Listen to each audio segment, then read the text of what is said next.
안녕하세요. 야구로우입니다. 김원중이 FA가 됐습니다. 30 초반의 나이로 야구 선수로서는 전성기 구간에 접어드는 통산 132세이브를 기록한 마무리 투수 김원중.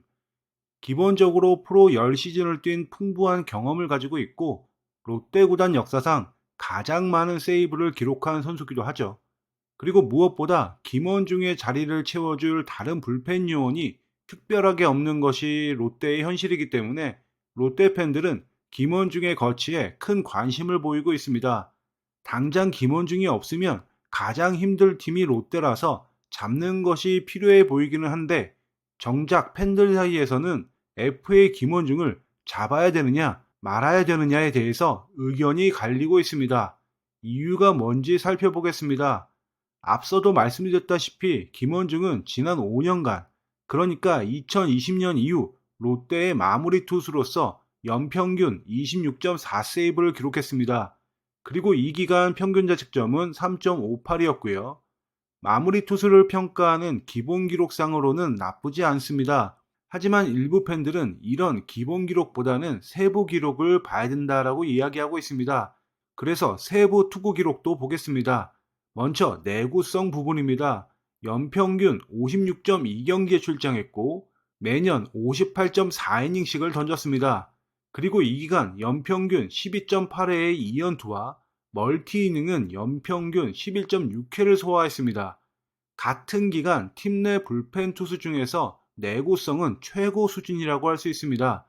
리그 전체 마무리 투수들과 비교해도 내구성은 좋은 편이고요. 그럼 경기력 부분은 어떨까요? 2020년 이후 평균 자책점은 3.58이고 9이닝당 볼넷 허용은 3.79, 그리고 9이닝당 탈삼진은 10.20이고요. WHIP는 1.28입니다. 승계주자 실점률은 32.5%고요. 바로 이 부분에서 팬들의 평가가 갈리는 기록들이 등장합니다. 10이 넘는 9이닝당 탈삼진이라든지 1.28의 WHIP는 긍정적으로 볼 수 있는 지표인데 3.58의 평균 자책점은 마무리 투수치고는 높은 편에 속하고 3점 후반의 9이닝당 볼넷 허용과 30%가 넘는 승계주자 실점률은 부정적인 지표라고 할 수 있습니다. 따라서 마무리 투수 김원중의 기록에 대해서는 이렇게 정리할 수 있을 겁니다. 위기 상황에서 탈삼진을 잡아내는 능력이 좋고 내구성이 우수하지만 불필요한 볼넷이 많고 승계주자 실점을 많이 하는 마무리 투수다. 여기까지 보셨는데 김원중을 잡아야 될까요? 잡지 말아야 될까요?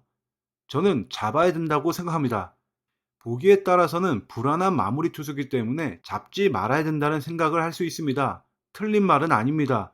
하지만 분명한 장점이 있는 선수고 허약한 롯데 불펜진에서 가장 큰 비중을 차지하는 투수로서 솔직히 대안이 없습니다.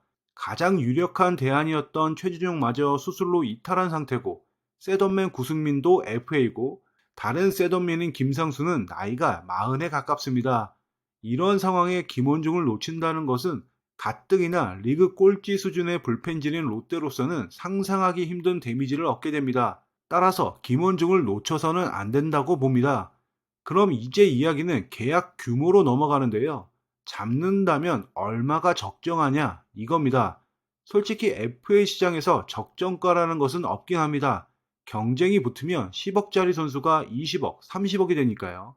저는 김원중 영입의 경쟁자가 크게 없을 것 같다는 생각을 해서 4년 40억 정도의 계약이 적정하다고 보는데 최근 돌고 있는 이야기들을 보면 김원중은 시장에 나가게 되면 충분히 다른 팀의 오퍼를 받을 수 있다라는 자신감과 함께 예전 손승락의 4년 60억이라든지 2023년 FA했던 김재윤의 총액 58억을 바라고 있는 것 같습니다.